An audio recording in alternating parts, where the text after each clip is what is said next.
रूस के राष्ट्रपति व्लादिमीर पुतिन ने बुधवार को शंघाई सहयोग संगठन यानी एससीओ शिखर सम्मेलन के मौके पर अस्ताना में पाकिस्तानी पीएम शहबाज शरीफ के साथ मीटिंग की। इस दौरान पाकिस्तान को कच्चे तेल सहित ऊर्जा आपूर्ति बढ़ाने की पेशकश की। हालांकि सवाल उठता है कि क्या पाकिस्तान आयात करने में सक्षम है, क्योंकि उसका विदेशी मुद्रा भंडार लगातार घट रहा है। इस मीटिंग में ही ये बात साफ हो गई। पुतिन और शहबाज शिखर सम्मेलन में हिस्सा लेने के लिए कजाकिस्तान में हैं और ये उनकी दूसरी मुलाकात है। इससे पहले दोनों नेता 2022 में एससीओ समिट के दौरान समरकंद में मिले थे। पाकिस्तान हमेशा चाहता है कि उसकी विदेश नीति में भी भारत की तरह विविधता रहे, लेकिन जब भी वह रूस से संबंध बढ़ाने लगता है तो उसे पश्चिम का दबाव झेलना पड़ता है। पिछले साल जून में दोनों देशों के बीच समझौता हुआ था। इसके तहत पाकिस्तान को रूसी कच्चे तेल की खेप मिली थी।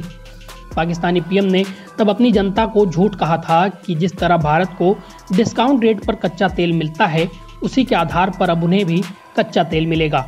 हालांकि पहले शिपमेंट के बाद कोई भी कच्चा तेल पाकिस्तान को नहीं गया। ऐसा इसलिए क्योंकि बाद में मीडिया रिपोर्ट्स आई कि रूस ने पाकिस्तान को किसी भी तरह का डिस्काउंट नहीं दिया था। बुधवार को शहबाज शरीफ के साथ पुतिन ने पाकिस्तान को और भी अधिक ऊर्जा आपूर्ति की संभावना पर चर्चा की। पुतिन ने शहबाज से कहा, मैं विशेष रूप से दो प्रमुख क्षेत्रों पर जोर देना चाहूंगा, ऊर्जा और कृषि। औद्योगिक क्षेत्रों में सहयोग। हमने पाकिस्तान को ऊर्जा संसाधनों की आपूर्ति शुरू कर दी है और हम इस आपूर्ति को और बढ़ाने को तैयार हैं। पुतिन ने कहा, आपके अनुरोध के अनुसार रूस पाकिस्तान बाजार में अनाज की आपूर्ति बढ़ाकर पाकिस्तान की खाद्य सुरक्षा का समर्थन कर रहा है। हालांकि रूस अगर पाकिस्तान को ऊर्जा दे भी दे तो भी पाकिस्तान के लिए उसे पेमेंट करना मुश्किल हो जाएगा। इसका असली कारण अमेरिका का प्रतिबंध नहीं बल्कि पाकिस्तान की कंगाली है। दरअसल पाकिस्तान का विदेशी मुद्रा भंडार 8.9 बिलियन डॉलर के करीब है। इसमें से एक बड़ा धन ऐसा है जो दूसरे देशों से लिया गया है, जिसका इस्तेमाल नहीं किया जा सकता। वहीं पाकिस्तान का ज्यादातर विदेशी मुद्रा भंडार कर्जे लौटाने के कारण कम हो रहा है। यही कारण है कि शहबाज ने इस दौरान रूस के साथ $1 बिलियन के ट्रेड के लिए वस्तु विनिमय की पेशकश की। वस्तु विनिमय में सामान के बदले सामान लिया दिया जाता है।